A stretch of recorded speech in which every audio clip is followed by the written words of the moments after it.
can we meet you, please? My name is Emmanuel Wachku. I'm a recent graduate of the Department of Mechanical Engineering. Okay.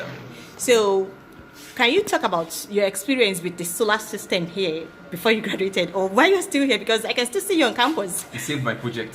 To summarize it really, because I think the pressure for project submission started coming around the time that it was installed.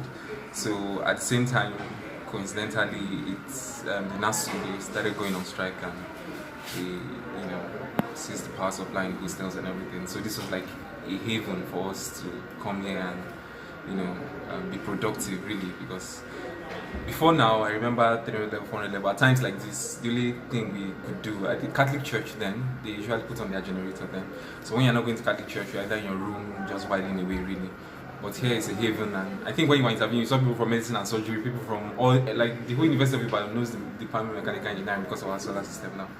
So has really been an amazing addition for us. Yeah, so we are glad to be able to give you access to energy when you really need it. When we really need it. Came at the time, it came at the moment. Okay. So thank you for giving us or talking about your experience with the use of solar energy in the Department of Mechanical Engineering, University of Ibadan.